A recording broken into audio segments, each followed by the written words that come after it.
name is Stacy Ward. I am the Family Support Director for PWSA USA. Today I am joined by Lara Pullen and her son Kian. They're here today to talk about their journey with Prader-Willi syndrome. Welcome, Lara and Kian. Hi, thanks so much for having us. My name is Lara Pullen, and I am a PWS mom of a son. I have a bunch of kids, but the one that's under scrutiny right now is our 18-year-old Kian. I'm also co-founder of Kian Foundation, which is one of the smaller little foundations that dabbles in PWS stuff. And we have Kian here. And I'm here from Chicago. And Kian is in Minnesota. So Kian is going to go for it, Kian. Awesome. Tell us about yourself, Kian. Hi. My name's Kian. I am living in Minnesota independently. Wow, good for you. Yeah. And going to college. So fun. That's awesome. Did classes start yet for you? No, not yet. They start on the 22nd of August. Coming up soon. So coming up very soon, actually. So awesome. What are you studying? I am trying to be a nurse. So I'm very cool. Probably gonna get a maybe majoring in psychology, and then going off to become a nurse. Good for you. There's definitely a nursing shortage. So it's a good field to go into.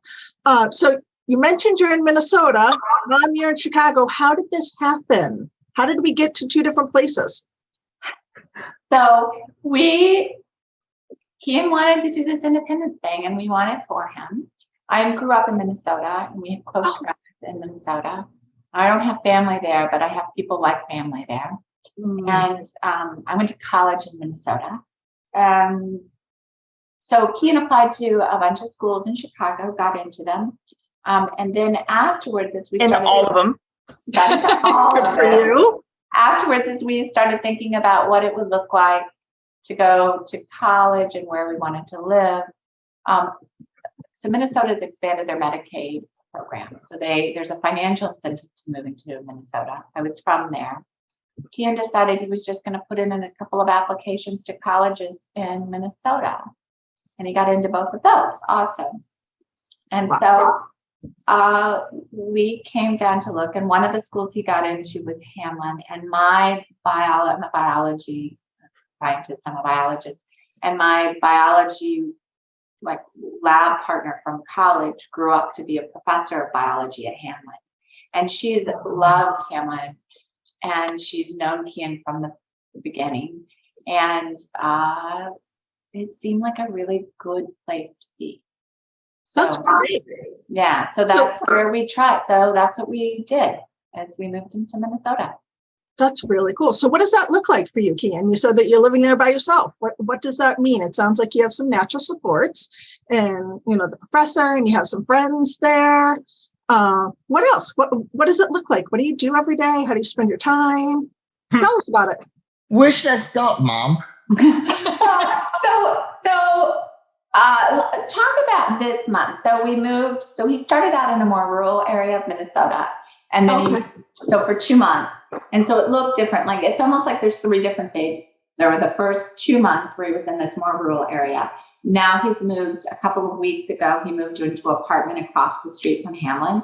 And so then he's got what does it look like these 2 weeks? And then the recognition that college is going to start in a week. It's going to look different. So we've gone through multiple phases. So Kian, I think you should talk about what's your day like now? What did you do this morning when you woke up? What did I do this morning? I woke up, was getting ready for a appointment, realizing that the appointment, I didn't have that appointment. Oh, okay. So I waited for Livy, my intern, to come at 10 take me to LA Fitness for swimming and exercise. And so you worked out, Kian, and then you worked out, and then Livy drove you home. I worked out until about 12:50, and then Livy drove me home, and then she left, and then I'm here. Okay. You made lunch? You made lunch for yourself, I hope? I made lunch for myself. I ate lunch. And yeah, I'm here. Great. Have you had the opportunity to meet anybody else who's going to be going to school? With being so close. I kind of been to, I've been to a summer orientation and a Hamlin social where we basically can just gather with a bunch of Hamlin students going there to just talk and collab, make friends. Awesome. So there's been a couple phases throughout your journey. Yes. So think before you got to this stage, before you took the first step to come to Minnesota, what were some of the things that you did to help prepare yourself for this level of independence? What did that look like for you before you moved? Were there things that you were working on so that you would be so successful in this environment?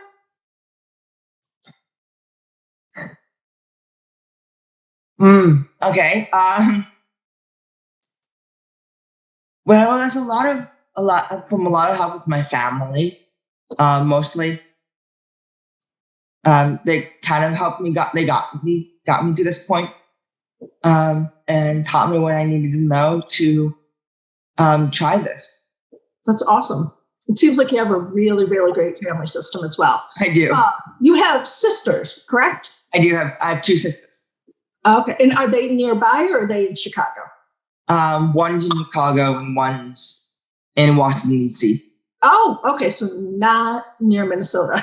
No. Good for you. And I would like to note that one of the problems Kian has had is he has celiac, so he needs to stay away from gluten.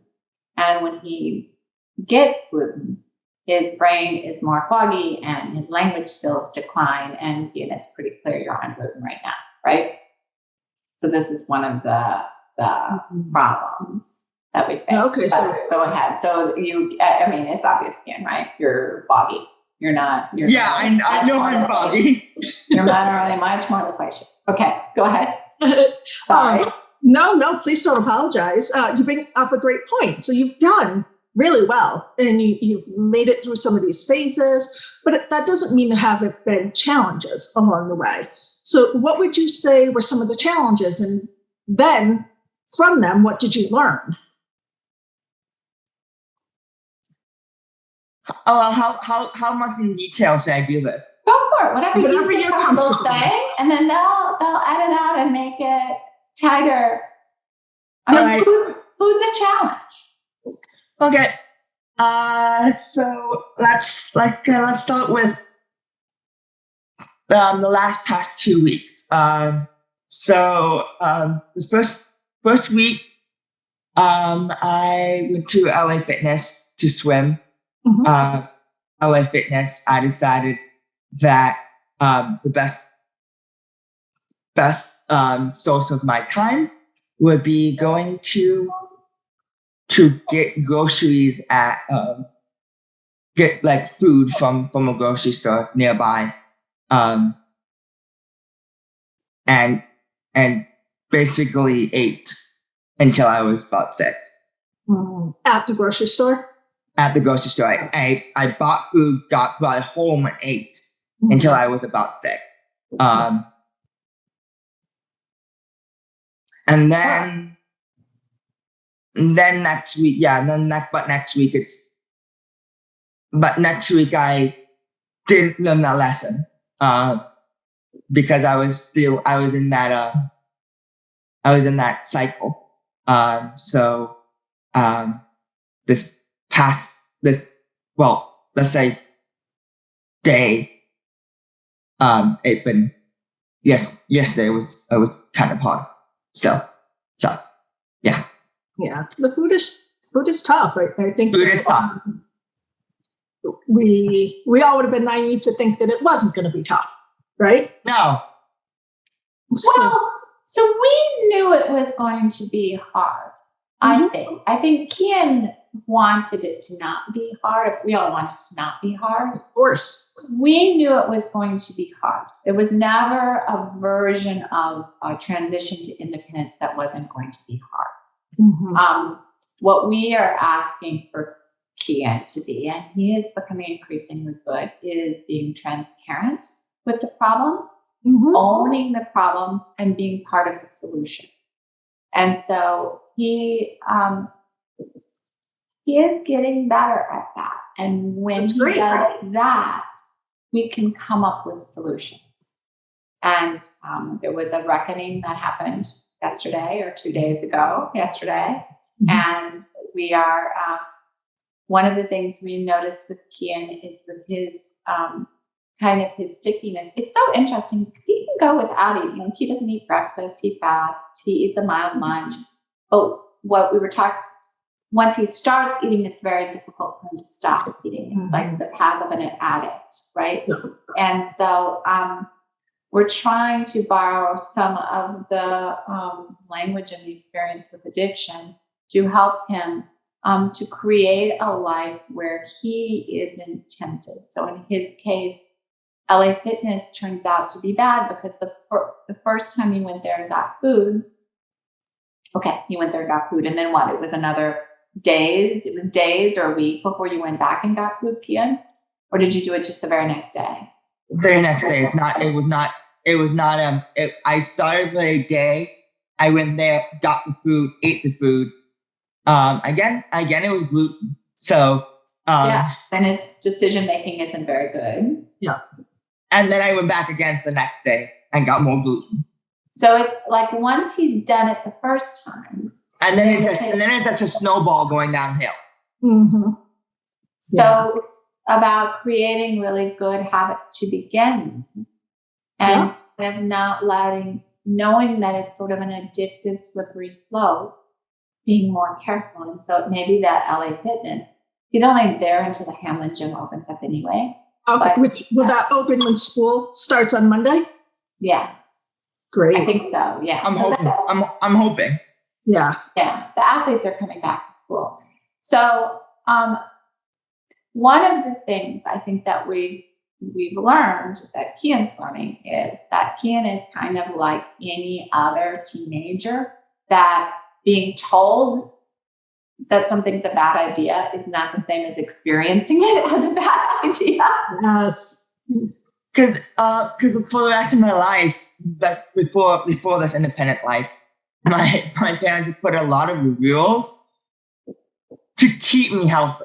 And then throughout this whole summer, I decided this rule, I wanna break it. So I break that rule. So I have like a fence around me being healthy. I break one fence and then start running. So it sounds like there's been some challenges, but there's also been some really good things, right? So what would be the good things that you have experienced over, even this past month since you've moved closer to the college? Anything good? Anything you're excited about? I'm excited to be around more friends. Yeah. And to start college. Yeah. So that is fun. It's an exciting time in your life. Yes. I think it was, Kian, you was really ecstatic by his independence at first. To have his own apartment, to plan his own meals, to cook for himself, to determine his own schedule, to watch TV as late as he wanted to watch, to like all of that was super exhilarating at first, right, Kian? Wouldn't you say that was your first month? You were like high on that. And then it sort of caught up, like having your own apartment also means you have to sweep your own floors, right? Like having your own, right? Cooking your own meals also means that if you haven't started cooking by 8 o'clock, you're going to eat really late. But so then the responsibility piece sort of caught up with him, I think, the second month. Yeah. And he got a different view of independence. Again, not the first kid to have that experience. Yeah. A lot of teenagers experience that. And even, people well into their 20s and 30s who maybe are experiencing independence for the first time. And so I think he's a little more, he doesn't describe independence with the same enthusiasm as he did on his first day, waking up and looking at his own apartment and thinking it's mine and I can do whatever I want and I can watch as much TV as I want. Mm-hmm. Is that true, Kian? Yeah. So it was exhilarating first. But it was also the other thing I think that also tempered his exhilaration was that he was lonely. So he's a super social kid, and we weren't able to quite build the community around him that we wanted to, our intention was. And just to realize that he'd eaten every meal with a family, with us, right? We come from a biggish, 3 kids, a biggish family coming out of the pandemic. We were sort of always together. Mm. So the flip side of independence is being alone. And so that was something he's had to come to terms with, right? Would you say, Kian? Was that an unexpected challenge that you kind of were faced with? Yeah. Have there been any other things that you didn't really expect along this way, along your journey, in your planning process, anything that came up that you were like, wow, I didn't realize that I was going to be faced with this situation? Or even the more positive, I thought this was going to be more challenging, and it is. Any of those types of experiences. What would you say? And you're sort of slower. Let me talk, and then you can say what you thought. The loneliness was the most unexpected thing for me. Mm-hmm. That was the one I didn't see coming. I think the things that went way back, we agreed after his first month, we would have probably given him a grade of a B. He was really good. Second month, I would say more like a C. But again, the second month was really hard because I got COVID and the quarantine with him. Oh, wow. That just messed up things. Mm-hmm. So I would say the other thing, the things that went shockingly well is I knew Kian could cook and cook for himself, and he did that, and he did really well. He gets Green Chefs, and he makes the Green Chef meal. Oh, great. There was a grill at the first apartment, and he would grill, and his meals were great. When I was there, he would cook for me. He was a great cook. Great at meal planning, other than when he was binging, but he was otherwise really great at meal planning, great cook, great at exercising. He did that for himself. He was great at, he took a class, even though he's going into nursing, but he has a CNA, his certification for nursing. Oh, wow. CNA course over the summer. And he got a seat. So he would get up in the morning to do 7 or you get up at 7 to get to class by 8:30 or 9 or something. Mm-hmm. And so that class went from 9 to 3 every day for 3 weeks. It was a 2:30 class to 3:30. And so he did all that. He managed all of that himself. So whether he stayed up late or not, he got up in the morning. He got all that stuff done. That's fantastic. I was really impressed with that. I did not manage his disability status. I did not look for accommodations. He did all of that himself to greater or lesser effect. But nevertheless, his willingness to just step into the role of being responsible for all of those details for himself completely impressed me. I thought he did a wonderful job. That's excellent. Yeah. What else did you think Kian, that sort of, what surprised you, Kian? Do you know what else surprised you? I have another idea of what surprised you, but didn't surprise me. Just the social interactions I didn't have. That was the big one, but that was your big surprise. Mm-hmm. My other thing that I think surprised you is I'd often told you that you should develop interests, that you should develop hobbies, you should have things you like to do, and you just never really did. And I think that that's come back to bite him this summer because he wouldn't have believed this 6 months ago, but it's like you can only watch so much TV, right? But you now understand that in a different way, right, Kian? It's like you need to have some interest. Mm-hmm. Yeah. And so if he had more interest, he could have filled his time a little bit better, I think. Well, I wonder if that's something that you're going to develop at the college. There's, lots of clubs, all sorts of activities on most college campuses. So maybe you'll be able to develop some of those interests. And that would be something that you've learned from this experience. Oh, we've learned a lot. Yeah. What are some of the things that you've learned? We were talking about, so I would have done more to create a richer social life for him. I would have put him in a place where there were activities around him. Like where he is now, it's a little bit better. I would have connected him more with libraries earlier, community centers earlier, and sort of social activities earlier. I didn't do that. I sort of thought it would fall into place, and it didn't fall into place. I wish I had done more of that so that he had something on his. He had too much unstructured time. He was fine when he was in class because then he was in class. But when that was 3 weeks in intensive, so he was fine. And then when he wasn't in class, he was sort of looking at a whole unstructured day. And the more unstructured time he had, the more trouble he got into. Idle hands. And so I would have had more structure on his day. I would have learned that. I learned that. There was a miscommunication between Kian's father and me, and Kian had a credit card. And so that was not my intention going into the summer.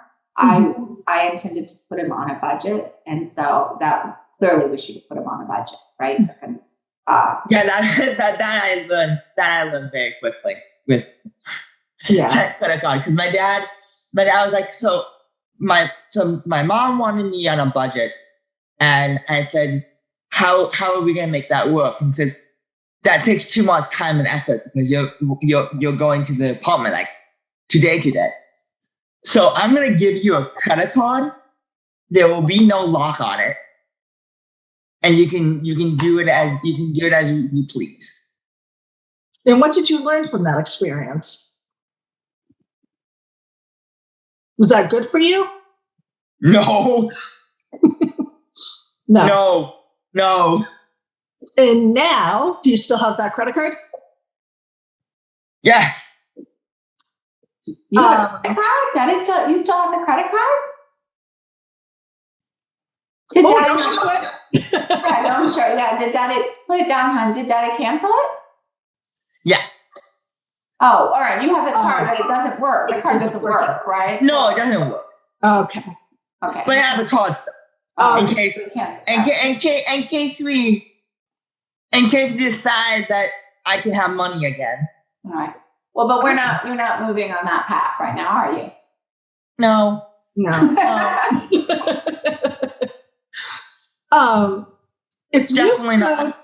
If you could tell other 18-year-olds something about this journey, what would you share with them? What do you think it would be important for them to know if they wanted to follow in your path?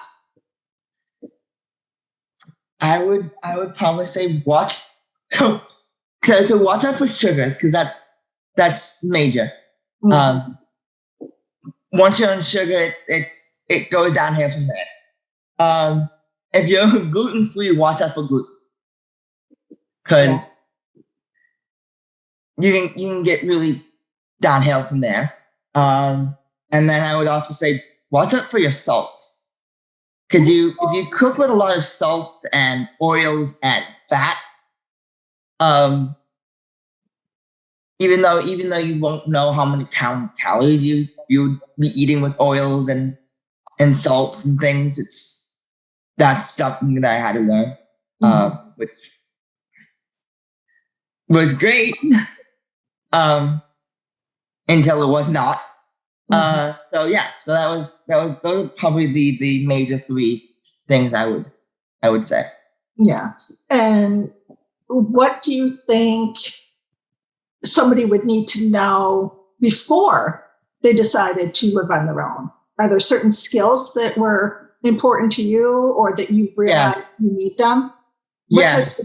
What are those types of things? Well, I would say have a structure. So have a support team that you know. So when you make mistakes, you can go to them and get help. I'll say that. Also, have a nurse who knows PWS in like just a little bit, so that if there's any like health complications that your parents can't be there for, you have someone to go to. Anything else? That's a great tip, the nurse piece. Yeah, we have Nurse Lynn, and she's been incredible during this journey. There were some bumpy parts, and she's been wonderful. I'm so glad to hear that. Yeah. Oh no, she's been great. So one of the things I think Kian and I want to get the word out is, and we don't know how this is going to, we don't know how this is going to work, right? Honestly, we don't know how by the end of the day how it's going to go to be. We're just playing the whole thing by ear. But it's not going well. Well, yeah, right now it's a bumpy patch. One of the things that I've heard now a few times from a few different people is whenever Kian screws up and it goes poorly, it's well, what do you expect? He has PWS, he can't live independently. And maybe he can't, right? Like, I don't know the answer to this. But I also think that what I've noticed the difference between my girls who are neurotypical and healthy is that when they screwed up, no one ever said, well, what do you expect? They're girls, they can't live independently. They were allowed to screw up and still have the potential of an independent future. But for some reason with him, every time he screws up, I got someone saying to me, well, what did you expect? How did you have the audacity to think he could be different? And that's not be different, right? But that's what my family have always had that structure to say you can make mistakes. They brought me home from the hospital and saying you'll be like your sisters, you'll go to college, you'll be independently. Yes, there will be mistakes because you have the syndrome, but you will be independent. There will be mistakes made. So like I've been around food in my house for a very long time. Yes, there's a lot of mistakes that happen in my own house around people who I love and know. And so I kind of learned what I can and cannot eat on my own, but with a structure with my own family for like 17 years of my life. So when I came to the point of 18 and I'm out here being independently, I have like a structure and a floor to run on. That's great. When you guys were making these decisions to move forward with your plan and to, talk with Lynn, see how we can make this all work, how did you weigh the risk and benefits? It's tough, super tough. And even now, we check in with Kian. Yesterday was a big check-in and said, okay, maybe you're not ready now. But that doesn't mean you couldn't be ready in a year or 2 years or 4 years. Because the one thing I will say that we're hanging ourselves on is that Kian wants it. And as long as he wants it and he's transparent and he's owning his mistakes and he's invested in solving them, we're going to stick with him. But those things start falling apart and it's going to be time to take a break. And so that's why we're kind of in a rough patch right now because he's made some really bad choices, but he owned up to a lot of them and we're restructuring. And it may be at one point we thought he wanted to live in the dorm. He really wanted to live in the dorm. But upon assessment, we were like, he doesn't do well in a food-rich environment. And at least when he's at home, he can control his own apartment. He can control the food that's in his apartment. Now, if he brings bad food into his apartment, that's on him, but he can control it. So we made that choice. So we're modifying the plan. I mean, what we're learning, the other thing we're learning is independence means lots of different things. Absolutely. And we get to define it. We are lucky enough that we get to define what independence means. So in his case right now, independence means living in an apartment where someone checks in on him, which is different than living in a dorm with a roommate, with an RA in an embedded building where everybody's cooking. In his version of independence, he's cooking for himself, as opposed to being in a dorm and going in and having someone else cook for him. So I don't know which one is more independent. I don't know, right? One is over the other. I'm not so sure. Or having someone in the mornings come in, be with me, drive me places where I need to go, drop me off to my apartment for, I don't know, 2 to 3 hours until someone else checks in with me. I'm going, and then. I have some independence in between, but I also have the instructor to the places. I've also realized that from the hours of 4 and 10, I make my most mistakes because I'm more alone in that point, because my intern leaves at 4. So between the hours of 4 to 10, I make my most mistakes. And so we learned that pretty fast. And once you learned that, did you adjust? We adjusted. So now I have, instead of having AME come in the night times, which I don't really need them in the nighttime, because at that point I'm lying down in bed and I'm like, I'm gonna be watching my TV and going to bed, and I don't need them at that point. But what I do need, I need them between the hours of 4 to 10. So my mom talked to Lynn, Nurse Lynn, about this. Do you want to elaborate on that a little bit? Yeah, so we started off for various reasons thinking overnight care was the best, like having someone there. Turns out he's no more likely to blow himself up at night than any other 18-year-old boy. So that he didn't need that as much. But it was the loneliness in the evening that was doing him in. He would defer his dinner, right? And so not eat until 9 or 10 until they came, so we would have company to eat. And then he would be ravenously hungry because he hadn't eaten dinner until who isn't hungry if they don't eat dinner until right? And there were just really bad habits, and we tried to get to the bottom of it, and it turns out that one of the big drivers was loneliness. And so now this AIM has been wonderful. This wonderful company, they send lovely people over, and they talk, and it's company, and maybe they go for a walk, or maybe they go for outings with there's a robust PWS community in the Twin Cities. You go fishing with them, right? Sometimes skiing and stuff like that. So they've been great. So that's helped. That's been a good change. And we intend to keep that up to the school year. I don't know exactly what it looks like in the school year, but our plan is to keep it up through the school year. I'm interested to see how the school year goes, during that 3-week period where you were in class and were really focused. You did well during that time when you're busy. So I'm interested to see what the school year looks like and the continued success that you have. Yes. And planning for meals. He did much better because he would make his salad kits and pack his lunch and then go to this class. And the other thing that we did that I want to be sure I mention is, so we did this kind of through the auspices of Chian Foundation. Also, we hired an intern, and she is a rising junior, and she's just incredible, Livy. And she is at McAllister, which is kind of a neighboring school to Hamlin. Okay.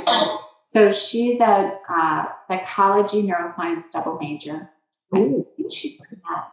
And she she has been Kian's ally, and they're working with a professor at McAllister College, and they're looking at how to be an ally. Sort of their topic is how to be an ally, how to integrate young adults with rare diseases into society and universities. And so they have a couple of final products, and one of their final products is a paper that they're working on. Kian, you want to step in and say? Yes, I would have on this. So we have multiple projects. So me and Livy are writing a paper of our perspectives. So my perspective of what this summer was like. What are my barriers to independence? Like what have I learned that is stopping me from doing the things that I love and having this rich life that my family has got me ready for. And then what Livy, my intern, thinks about what my barriers are and how I have overcome that as well. So we have both of our perspectives of this, and so that was what the paper that we're working on. That should be done pretty soon. And then another project that we've done is I also have a podcast that I post an episode like a day or so to talk about talk about my summer here and what my experiences are, but in podcast speaking as well. What is the name of your podcast? I'd love to share it with the community if you're comfortable. Great. And it's called Kicking the Can with 2 Feet. I like it. And why? Tell the story behind the name. And the story behind the name is my grandfather, at age of 18, decided that he wanted to try something. So he decided he wanted to kick a can with 1 foot and see how far it goes. And then he decided, hey, I kicked the can and it went really far. Let's see how far the can could go if I kicked it 2 feet. Yeah. And so he did. He kicked the can with 2 feet and got a concussion. I love it. And is it on like all the podcast places like that you can find your podcasts, or how do you find it? The web. I don't think is the website up yet. The website's up, and so we can give you the link to the website that you can look at it. And I do think we should see if you can publish it a little bit more better or more. We should look into seeing if you guys can push it out onto absolutely. And what's involved. It's quite frank. So I warn you, as a mother, it's quite frank. It's not necessarily the version of the story I would tell, but it's his version of the story. And that's the most important thing. Like I said, it's owning his mistakes, kind of a little bit laughing at it. I don't know if you, in the PWS community, it's very easy to be catastrophic, right? Because we're dealing with like really life and death situations. And so some of it's a little bit like lighthearted. It's like, you know what? Sometimes you're just going to kick the can with 2 feet and say that was a mistake, man. And so Kian's doing a lot of that. I don't think my dad was 18, although possibly he was 18. And so that's, I warn you, it's frank, but I think it's good voice frankness. Yeah. It was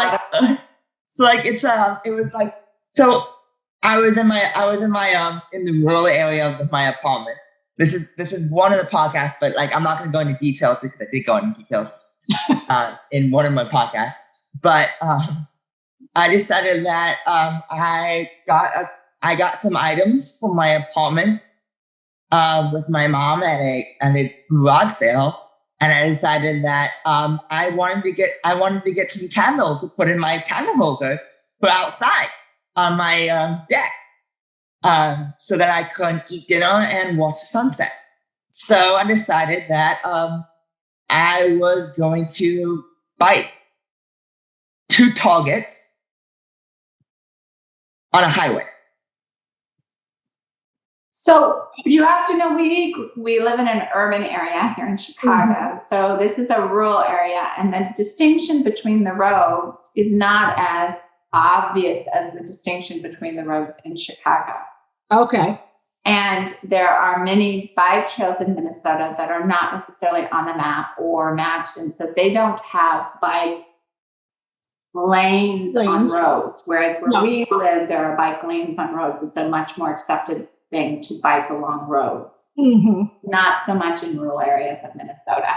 Oh boy. So Kian lives to tell the tale, and that's one of the podcasts. Thank goodness you do. So we have just a minute left. Is there anything that you want to share that you want people to know or take from this? Mom, you want to finish this off? Yeah, we didn't have. So Kian's story isn't written, and Kian's story is not going to be like anybody else's story. Like it was clear, right? He's like one kid, like he's just a kid doing it. Like when we're muddling along, but we didn't have, and we still don't have a lot of examples out there of what success and failure look like, and what success, failure, recovery looks like in PWS in this process. And I was thinking a little bit like addiction or whatever. I mean, there's plenty of kids who suffer from addiction and die. And then, or there's plenty who suffer from addiction and come out and become like leaders of corporations. Yes. And, you know, and I think PWS is going to have a little bit of that trajectory of addiction, and kind of just sort of describing it so that, I don't know, maybe the younger parents that like to get their stomach ready for it. Like if you imagine their kid's going to be like this, it's going to look like this. It's not going to be this magical moment where they snap their fingers and their baby's riding a unicorn, into college. It's going to be bumpy, and this is what it looks like, but maybe it's possible.